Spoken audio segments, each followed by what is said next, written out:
하나님 말씀 봅니다. 히브리서 12장 15절 한 절만 우리 함께 같이 읽읍시다. 너희는 하나님의 은혜로 이르지 못하는 자가 없도록 하고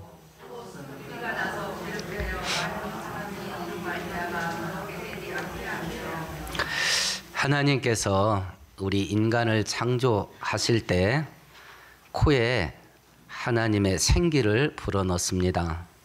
그래서 사람은 생명이 되었다 이렇게 말씀하셔요. 살아있는 영적인 존재라는 뜻입니다. 하나님이 만드신 온 우주의 피조물 가운데 유일하게 사람만 물질 세계와 영적인 세계를 동시에 살 수 있게 만드셨어요. 그래서 온 우주의 창조물 가운데 우리 사람을 하나님의 창조의 중심으로 신학자들은 보고 있어요. 그래서 사람은 창조의 면류관입니다. 하나님 창조의 핵심 중심이 뭐냐면 사람이에요, 사람. 우리가 육신 생활을 정상적으로 하려면 많은 것들이 확보되어야 되는데 그 중에 하나가 건강입니다. 육신적으로 건강해야 정상적인 생활을 할 수가 있고 우리가 늘 꿈꾸는 행복한 인생을 살 수 있을 겁니다. 우리나라가 1997년 IMF가 터지고 경제가 성장되기도 하고 이렇게 줄타기를 했지만 전반적으로 저성장 생태로 수십 년 동안 지금까지 왔습니다. 그러는 과정 속에 단 한 번도 경기 곡선이 불경기로 꺾인 적이 없는 여러 산업 직군이 있어요.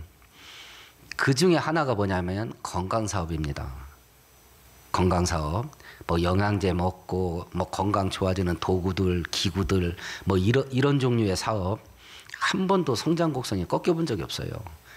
다시 말해서 빚을 내서라도 몸에 좋은 건 하고 살았다는 이야기입니다. 그 어려운 때에도. 하여튼 빚을 내서라도 몸에 좋은 건 챙기고 사는 거예요. 그럼 우리가 한번 생각해 보십시다. 내 영적인 건강에 대한 관심은 얼마나 되나? 영적인 건강. 우리가 육체를 갖고 있으니 육체가 건강해야 정상적인 생활을 할 수 있고 육체의 건강이 확보가 되어야 행복한 인생을 사는 그것이 가능성이 생기는 건데 그래서 그렇게 불경기인데도 웰빙 사업은 꺾여본 적이 없어요.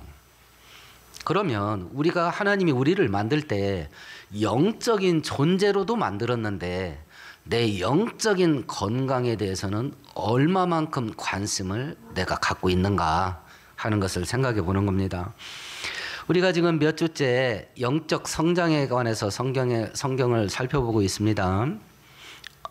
내가 영적으로 자라고 믿음이 자라고 신앙이 강해져야 되는데 그런 것들을 하지 못하게 만드는 방해 요소들이 무엇이냐? 또 그런 것들을 이기려면 어떻게 해야 그런 것들을 극복하고 신앙의 성장과 믿음의 성숙을 이뤄낼 수 있겠냐라고 하는 것을 우리가 지금 살펴보고 있는데 오늘 성경을 통해서 우리들에게 영적 성장을 방해하는 방해 요소가 뭔지 말씀하는 게 뭐냐면 쓴뿌리예요, 쓴뿌리. 우리가 왜 영적으로 자라지 못하는가? 우리 안에 있는 쓴뿌리를 제거하지 못해서 그렇다. 여기서 말하는 쓴뿌리가 뭐냐면 독초예요, 독초. 독 있는 식물. 이해하기 쉽게 그냥 독버섯이라고 생각하십시다. 우리 안에 영적인 독버섯이 있는데 그걸 제거를 못해서 그렇다. 그러면 우리 믿음이 자라지 못하고 신앙이 성장하지 못하게 만드는 영적인 독버섯 역할을 하는 거 이게 뭐가 있겠냐? 여러 가지가 더 있겠습니다만 오늘은 특별히 가장 심각한 독버섯 역할을 하는 두 가지 요소만 살펴보려고 합니다. 이 쓴뿌리를 제거를 하지 못하면 어떤 일이 벌어지냐? 오늘 본문 15절을 다시 한번 읽어볼까요? 너희는 하나님의 은혜에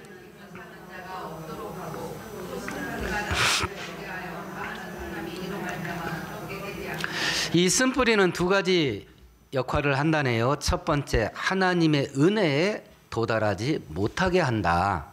하나님의 은혜에 들어가지 못하게 한답니다. 이 쓴뿌리가. 두 번째는 많은 사람들을 괴롭게 하고 더럽게 만든다. 더럽게 만들다라는 원문의 뜻은 해롭게 만들다라는 뜻입니다. 많은 사람들을 해친대요. 이 쓴뿌리가. 이 쓴뿌리는 개인적으로 자기 인생을 하나님의 은혜에 못 들어가게 해. 지 인생을 지가 괴롭게 만듭니다. 두 번째, 그걸로 안 끝친답니다. 주변 사람들을 다 해친대요. 이 쓴뿌리가. 그래서 믿음이 자라고 신앙이 강해지려면 이 쓴뿌리를 제거를 해야 되는데, 그 첫 번째 요소가 되는 게 뭐냐? 구약성경 833페이지 찾아보세요. 시편 42편입니다.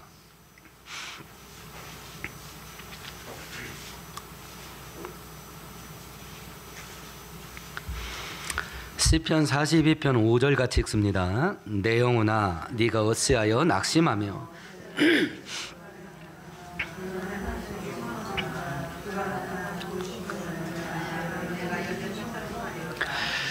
우리 믿음이 무너지게 만들고 신앙이 자라나지 못하게 만드는 쓴뿌리 첫 번째 요소가 뭐냐면 절망과 낙심이에요. 하나님께서 다윗을 보고 사도행전에서는 뭐라고 말하냐면 이새의 아들 다윗을 보니 내 마음에 합한 자라. 내가 뜻하는 모든 걸 저를 통해서 이루리라 라고 평가를 받았던 게 누구냐면 다윗이에요. 그 천하의 다윗이요. 지금 뭐 때문에 무너지고 있어요? 절망과 낙심 때문에 무너져요. 다윗이. 우리 안에 절망과 낙심, 이것이 쓴뿌리가 해서 깊게 뿌리를 내리는데, 이것은요 우리 믿음이 무너지게 하고 믿음의 소망과 희망이 완전히 사라지게 만듭니다. 그래서 이걸 제거를 해야 되는데, 그러면 우리가 생각해 보십시다. 이 절망과 낙심이 각자 지금 본인의 심리 상태를 생각해 보세요. 새해가 시작됐는데 절망과 낙심, 근심 걱정, 이것이 더 많으냐? 야, 우리 1년 동안 내가 뭔 복을 받으려나 막 심장이 터질 것 같냐? 어떤 쪽 상태예요?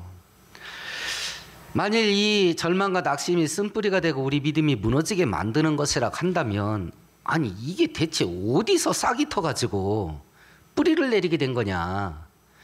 절망과 낙심이 우리 안에서 뿌리를 내리게 만드는 그 근본 지점, 그 근본 원인이 뭐냐 대체? 요한복음 11장 찾아보십시다. 166페이지입니다. 신약성경 166페이지입니다. 요한복음 11장입니다.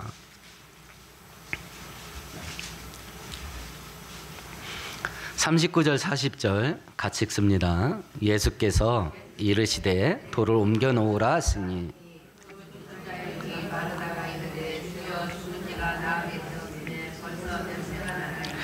예수께서 이르시되 내 말이 네가 믿으면 하나님의 영광을 보리라 하지 아니하였느냐 하시니, 바로 이거예요.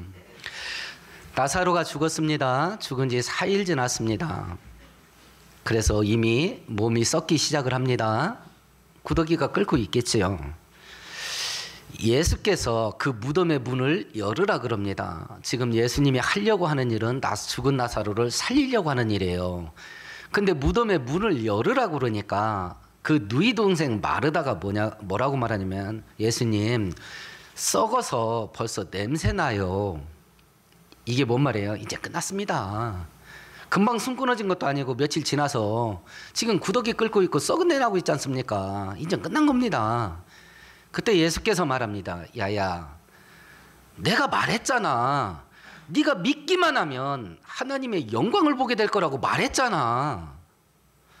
네가 믿기만 하면 기적을 보게 될 거다. 근데 이게 안 돼.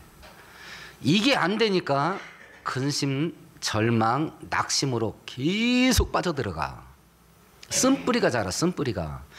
절망과 낙심의 쓴뿌리가 자라게 만드는 근본 지점이 뭐냐면 하나님의 능력을 못 믿는 거예요. 그러니까 이건 불신앙하고 뿌리가 다 있어요. 하나님을 믿지를 못해. 하나님을 믿지를 못하니까 내가 기댈 언덕이 없잖아요. 지금 2024년 시작했는데 지금 터진 문제, 과거에 2024년부터 끓이고 살았던 거 지금까지 끌고 왔을 건데 그거 해결할 능력 있으세요? 없잖아요. 그러니까 절망이라 낙심이라. 우리가 성경 전체를 통독을 해보면요, 한 번도 하나님께서 이 문제는 네 힘으로 해결해 라고 한 적이 없어요. 신구약 성경 전체를 통틀어서 하나님은 이건 내가 할게였어요. 이건 내가 할게. 그리고 하나님이 우리에게 요구한 건 내가 그 일 할 거란 걸 좀 믿어라, 이걸 요구했던 거예요. 그러니까 이게 안 믿어지는 거지. 이게 안 믿어지니까 문제는 작년부터 끌어안고 살았던 거 아직도 해결 안 됐지. 근데 그걸 문제를 해결할 능력은 나한테 없지. 더군다나 그걸 해결해 준다는 하나님은 믿어지지가 않지. 그럼 내 인생 어디다 기대고 살 거야? 기대를 언덕이 없어져요. 그러니까 절망이지. 그러니까 낙심이고. 절망과 낙심이 쓴뿌리가 자라나는 이것을 이길 수 있는 건 딱 하나밖에 없어요. 하나님에 대한 절대 믿음. 이거 하나밖에 없어요. 이게 치유책이에요. 이것이. 우리가 믿는 하나님은 어떤 하나님이냐? 우리 눈에 보이지 않지만 살아계셔요. 살아계신 하나님은 전능하셔서 못할 일이 없습니다. 그 전능하신 하나님이 우리를 사랑한대요. 우리를 사랑한답니다. 그래서 가장 좋은 것을 주신대요. 성경은 이걸 믿으라 그래요. 이걸 믿지 못하면 우리는 기댈 언덕이 없어져요. 그럼 우리 눈앞에 펼쳐지는 살벌한 현실을 바라보면서 무너져 내릴 수밖에 없습니다. 쓴뿌리가 자라. 쓴뿌리가. 성경은 한 번도 하나님을 믿는 그 순간부터 우리로 하여금 걱정, 근심, 절망, 좌절되게 만드는 일들은 하나도 안 생긴다, 이렇게 말하지 않습니다.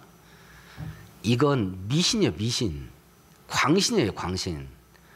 성경은 우리들에게 과정을 이야기를 합니다. 우리가 하나님 잘 믿고 기도 열심히 하고 신앙생활 열심히 해도 우리 앞에 험악한 고난과 환난들이 펼쳐집니다.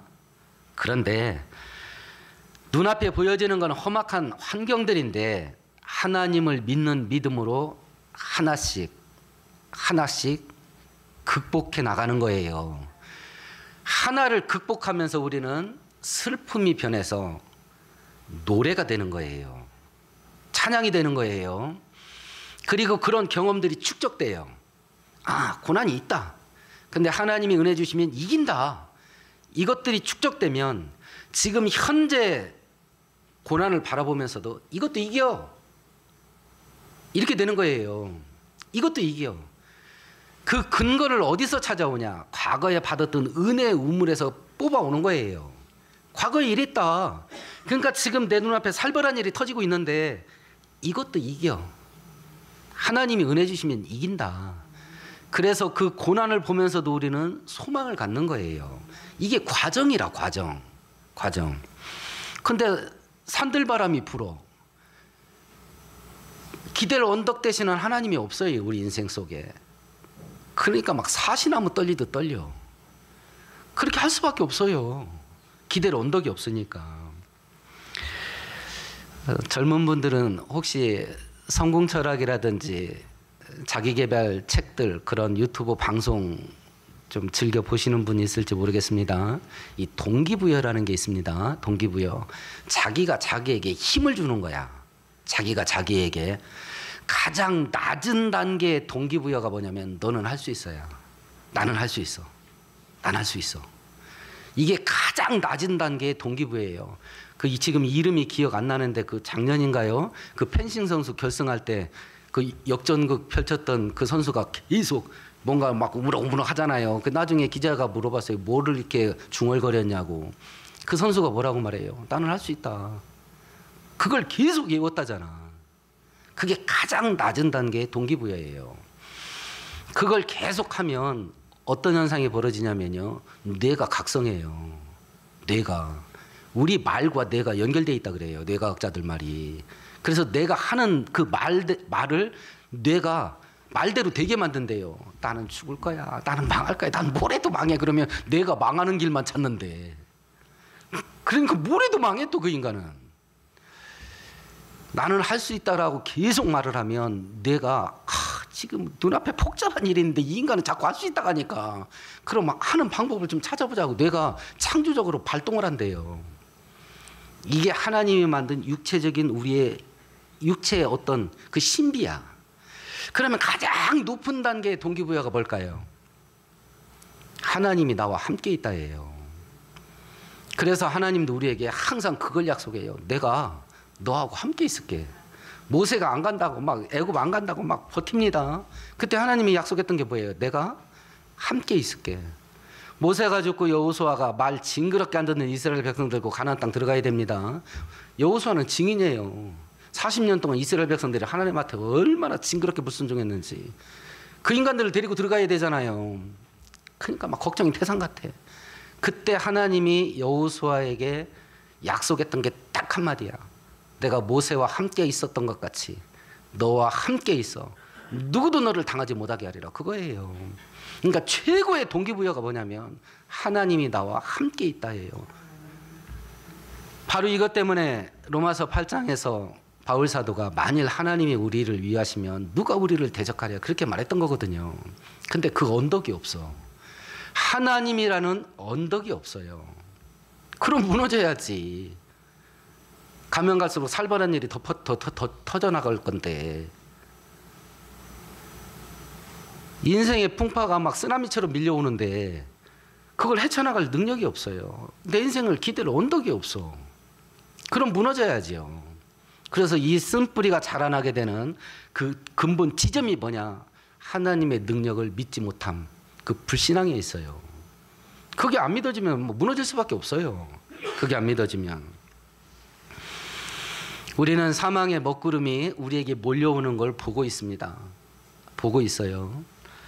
그런데 그 사망의 먹구름이 몰려오는 이 현실에서 하나님의 전능하신 능력이 역사하는 이 세계로 내가 옮겨가야 되는데 이 두 세계를 연결하는 다리가 뭐냐? 그게 믿음이에요.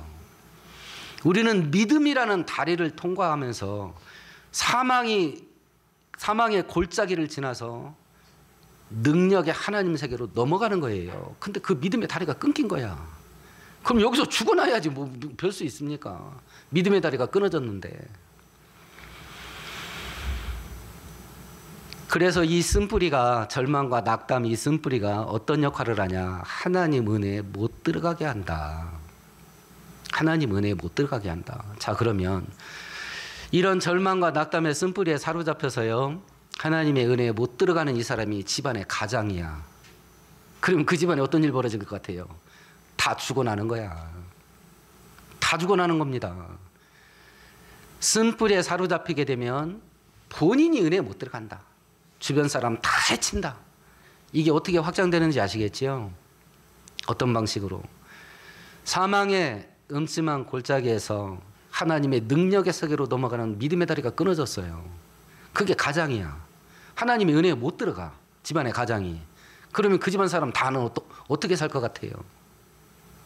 눈물의 골짜기를 들어가는 겁니다. 눈물의 골짜기. 그런데 성경 우리들에게 한 가지 이야기를 합니다. 이 쓴뿌리는 개인 문제가 아니다. 개인 문제로 끝나는 게 아니라 집단으로 확장된다. 주변 사람 다 해친다. 우리가 구약 성경 한 구절 찾아보십시다. 217페이지입니다. 민수기 13장입니다.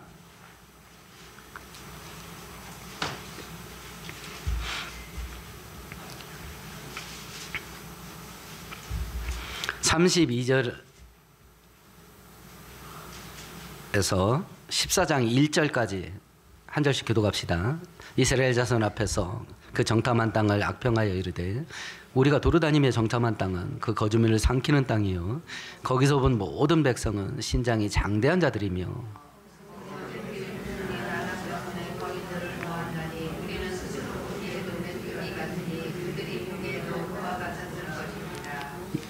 함께합니다. 온 회중이 소리를 높여 부르짖으며 우리가 잘 알고 있는 부분입니다. 12명의 정탐꾼이 가나안 땅을 살펴봤습니다. 40일 동안. 그리고 돌아와서 보고대회를 하는 겁니다. 그 땅 진짜 비옥합니다. 하나님이 말했던 대로 젖과 꿀이 흐르는 땅입니다. 두 번째, 그 땅의 주민들은 거인들입니다. 그 땅의 성들은 성벽이 철벽입니다. 철벽. 결과 우리는 들어가면 다 죽습니다. 이렇게 딱 보고한 거예요. 그 반응이 뭐였냐면 모든 백성 최소 200만에서 300만 되는 사람들이요 밤새 통곡을 했어요. 우리 다 죽었다고. 우리 다 죽었다고.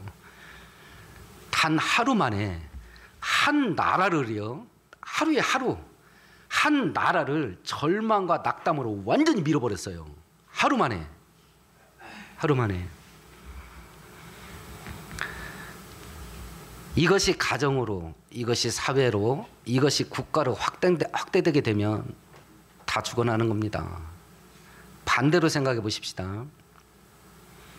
믿음으로 말미암는 소망을 한 사람이 가지게 되고 그 사람 때문에 그 가정 안에 하나님 믿는 믿음으로 말미암는 소망과 희망이 가득 찼다는 것을 가정해 보십시다. 여기 부모된 분들 앉아 계실 겁니다. 자녀들에게 대체 뭘 말합니까? 자녀들에게 뭘 말하세요? 집안에서. 우리 자녀들이 부모에게 듣는 말을 듣고 가면 갈수록 더 힘들어질 것이고 우리는 흙수저 집안이라서 가진 것도 없는데 야 진짜 내 인생 꼬이는 거 아닌가? 이걸 생각하고 살 것 같습니까? 자녀들이? 아니면 부모들이 되어져 가는 것을 바라보면서 하나님이 은혜 주면 그거 위대한 일이 일어날 수 있다. 믿음 안에서 우리 자녀들이 자기 인생을 놓고 꿈을 꾸고 있습니까? 우리 자녀들은 뭘 듣고 있습니까? 집안에서. 이 쓴뿌리는 첫 번째 자기 자신이 하나님 은혜에 못 들어가게 한답니다. 두 번째 주변 사람들을 다 해친답니다. 그래서 뽑아야 됩니다. 그 첫 번째 쓴뿌리는 절망과 낙심인데 이것을 뽑을 수 있는 방법은 딱 하나밖에 없어요. 전능하신 하나님에 대한 절대 믿음. 이거 하나밖에 없어요. 하나님이 은혜 주시면 반드시 기적은 일어난다. 하나님이 은혜 주시면 죽을 수밖에 없는 자리에서 살 길은 열린다. 이 믿음이 이 낙심과 절망의 쓴뿌리를 뽑아낼 수 있습니다. 이 믿음 가지고 이 쓴뿌리를 이기며 올 2024년을 승리로 나아가는 저와 여러분 되기를 축원드리겠습니다. 성경이 우리들에게 말하는 또 다른 쓴뿌리가 있습니다. 신약성경 337페이지 찾아보십시다.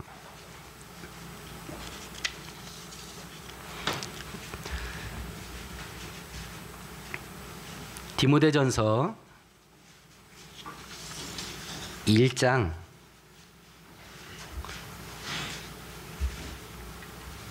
14절 15절입니다. 함께 읽습니다.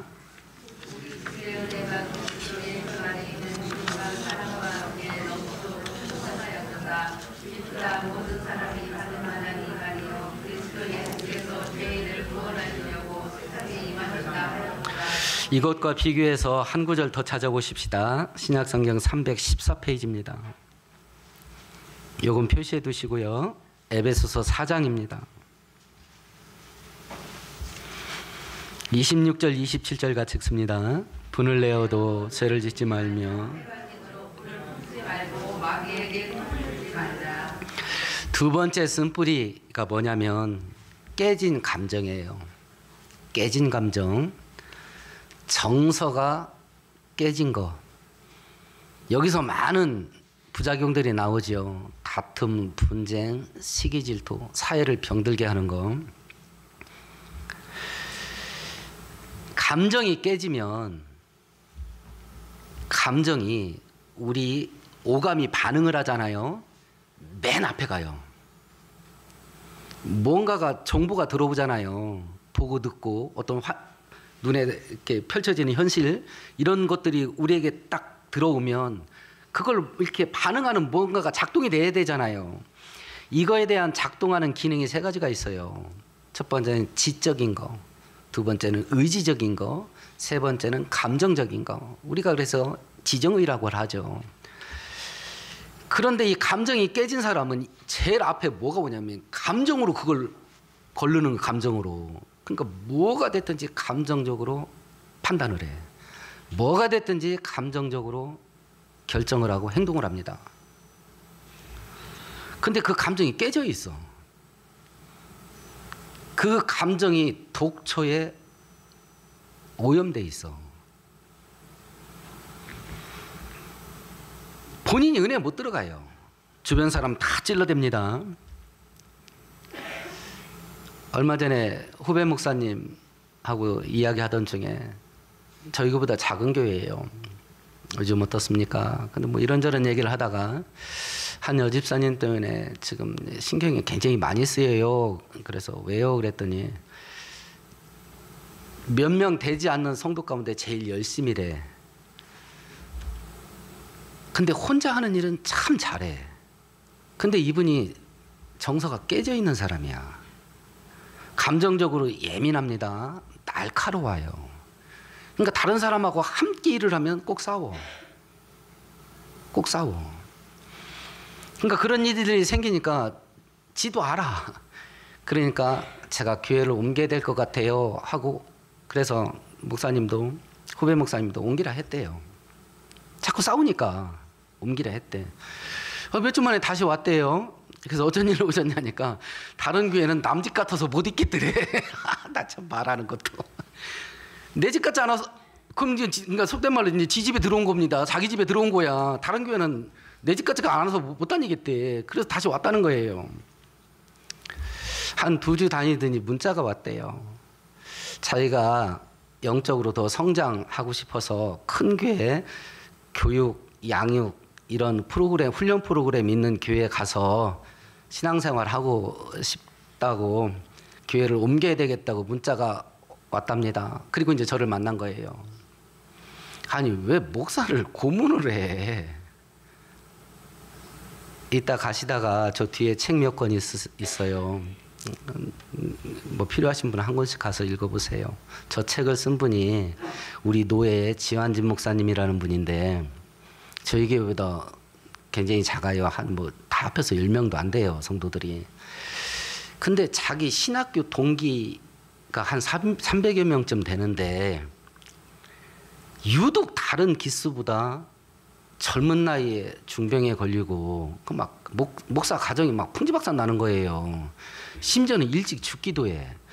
이런 동료 목사님들이 다른 기수에 비해서 훨씬 많았대요. 그러니까 자기도 가난하고 뭐 해줄 것도 없으니까 몇 년을 자기 동기들 단톡방에다가 문자를 넣은 거예요. 위로하는 문자를. 그걸 모아서 책으로 출간한 거예요. 그러니까 본인도 죽어. 그리고 목사도 죽여. 교회도 죽여. 다 죽여. 그 깨진 감정이요. 우리가 병 딱 던지면 깨져가지고 막 날카로워지잖아요. 감정이 그 상태에 있어. 옆에 오는 사람, 막 가족이고 누구가 아무도 안 가려. 그냥 다 찔러버려. 이 깨진 감정이라. 깨진 정서. 근데 우리가 염려스러운 것은요. 전 세계적으로요. 전부 다 우리나라도 집단적으로 분노 조절 장애 빠진 거 우리가 알잖아요. 뉴스 들어보면. 애나 어른이나 똑같아. 지금 초등학교, 중학교 애들이 수틀림, 지금은 뭐 그 교권을 향상한다고 이제 선생님들도 막 고발한다고 이러니까 뜸해졌다 하더만요. 뻑하면 선생님 때려. 애들이. 길 가다가 어른하고 눈 마주쳤는데 기분 나쁘다고 집단 폭행해. 막 속이 부글부글 터질 것 같아. 막 화가 나가지고. 그러니까 칼 들고 길에 서 있다가 오는 사람 다 찔러. 응? 묻지마 살인. 이게 왜 이런 일들이 왜 벌어지냐 이게. 근데 교회도 이 방향으로 흘러요. 성도들이 정서가 깨졌어. 감정이 깨졌어요. 뭐 하나 이게 아무 의미도 없는 말이야. 근데 그럼 본인은 폭발해 버려. 그러니까 주변에 있는 사람들은 막 오고미 저리는 거예요. 어떻게 해야 될지를 몰라. 주변에 있는 사람들은. 그러면 이 사회가 집단적으로 분노 조절 장애에 빠지면서 이렇게 범죄 문제로까지 확산이 되어가고 있고, 우리가 영적으로도 이렇게 감정적으로 깨져서 영적으로도 병이 들어버렸는데 이걸 대체 어떻게 치유해야 되냐. 이건 어떻게 치유해야 되냐. 우리 앞에서 읽었던 디모데전서 1장 14절 15절을 다시 한번 읽어보십시다. 우리 주의 은혜가 그리스도 예수 안에 있는 믿음과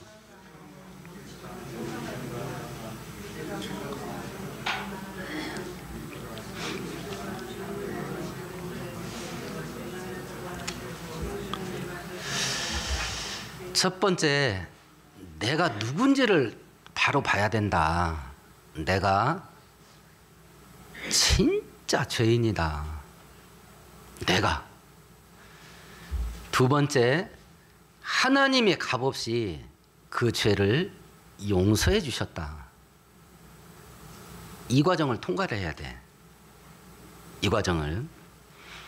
그래서 골로새서 3장에서는 이렇게 말합니다. 서로 도와주고 피체에 불평할 일이 있더라도 서로 용서해 주십시오. 주님께서 여러분을 용서하신 것처럼 여러분도 서로 용서해야 합니다. 이 용서란 말을 다른 번역본에서는 용납이라고 번역을 했어요. 하나님이 너를 받아준 것처럼 너도 다른 사람들을 받아줘라. 받아줘라. 한 사업가가 있었습니다. 자기 나름대로 열심히 하나님을 섬기고 교회를 섬겼다고 생각했는데 사업이 망했어요. 수십억의 빚을 졌습니다. 막 뚜껑 열리려고 그래. 막 화가 나가지고 교회 가서 기도하면서 하나님께 막 원망을 합니다. 이게 뭐냐고 이게. 근데 하나님께서 눈을 감고 기도를 하는데 영화처럼 화면이 하나 딱 떠오릅니다. 자기가 젊었을 때 교회에서 했던 사건이 하나 딱 떠올라요. 자기는 30분 전에 미리 가서 기도하면서 예배를 준비하는데 한 젊은 여자가 보니까 매춘부 같더래요. 엉덩이가 보일 정도로 짧은 치마를 입고, 그러니까 옷이라고 걸쳤는데 옷에 30%, 몸에 30%도 안 가렸어. 그런 옷차림으로 얼굴에다 화장으로 떡칠을 하고 슬리퍼를 신고 껌을 신고 교회에 들어와서 앉아있더래요. 그래서 자기가 불러냈습니다. 교회는 하나님을 예배하는 거룩한 곳이라서 이런 복장으로 오면 안 됩니다. 옷 갈아입고 오세요 하고 내보냈대. 그리고 그게 벌써 뭐 10년 훨씬 지나서 자기는 까맣게 잊었다는 거예요. 그 일 끝나고. 근데 사업 망하고 막 억울해가지고 막 터질 것 같이 하나님 앞에 나가서 막 쏴붙이려고 하는데 그 모습이 떠오르는데 계속 화면이 그 여자 얼굴로 확대되는 거예요. 그리고 그 여자 눈만 크게 확대된 거예요. 그 여자 눈에 글씨가 써 있더래.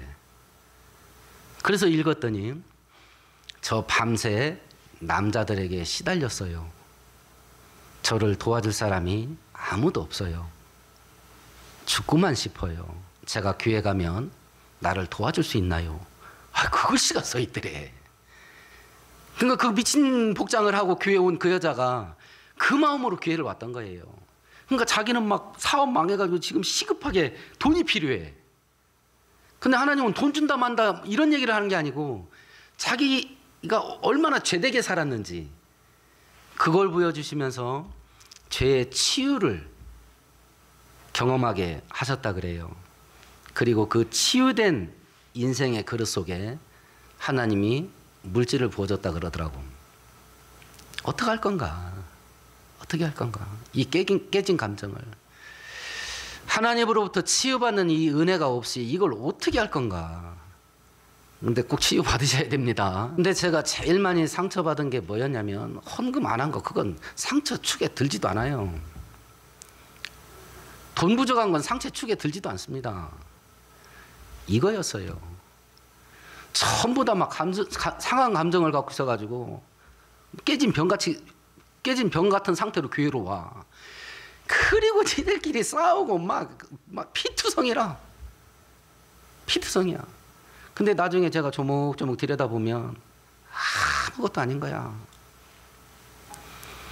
막 서로 막 칼질을 해댄 그 내용이 아무것도 아닌 거야. 그거 가지고 막 목숨을 걸고 막 칼질을 해대는 거 서로. 목숨을 걸고. 그러니까 이 설교를 준비하면서 쓴뿌리가 있게 되면 자기도 은혜에 못 들어간다. 그리고 주변 사람 다 죽인다. 신앙이 성장하고 믿음이 강해지고, 그리고 그것이 교회의 공동체라면 교회가 견고해져서 마귀가 왕으로 다스리는 이 세상을 하나님의 능력으로 깨트려버리고 하나님 발 아래 복종시키도록 이 세상을 끌고 가야 되는데 그래야 교회가 강건해져야 그 일을 할 수가 있다. 근데 교회마다 다 이래. 목사님들 만나서 이야기를 하다 보면 성도들이 이 깨진 정서, 이 깨진 감정을요, 날마다 막 숫돌에다 갈아. 이걸 두루뭉실하게 만드는 게 아니고 막 갈아. 내가 너를 그대로 놔두나 보라. 막 이렇게 하고 막 갈아. 그러니까 더 날카로워져. 더 날카로워져. 그래서 요즘은 저도 찔릴개비요. 막 우고미절해가지고 이 상태로 산다, 이 상태로. 그럼 이런 현실을 바라보면서 어떻게 될 거냐? 우리를 치유하시는 하나님의 치유의 은혜가 우리를 사로잡지 않으면 이 쓴뿌리를 어떻게 뽑아낼 건가? 아마 이런 상태에 있으면 집안도 전쟁될 거래요. 아마 집안도 전쟁될 겁니다. 부모 자식 간에 왼수예요. 왼수입니다. 부모 자식도. 피부치도 없어요.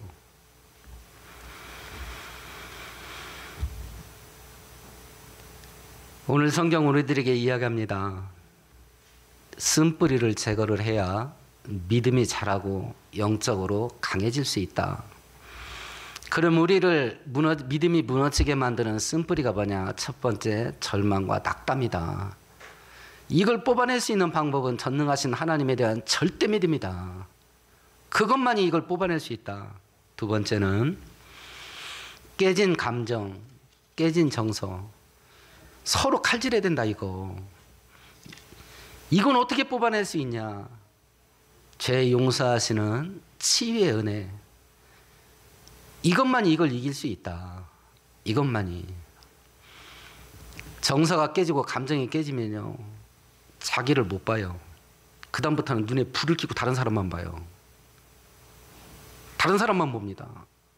다른 사람의 자잘못만 봐. 그리고 판단하는 기준도 자기 감정이야.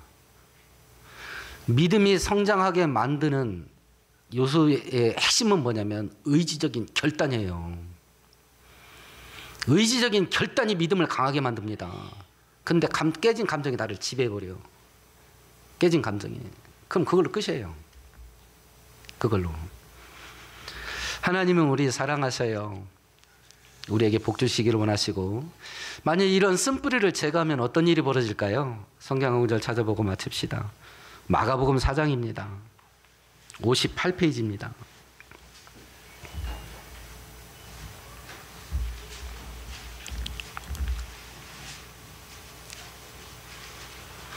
마가복음 4장 8절 같이 읽습니다. 더러는 좋은 땅에 떨어짐에 자라 무성하여 결실하였으니.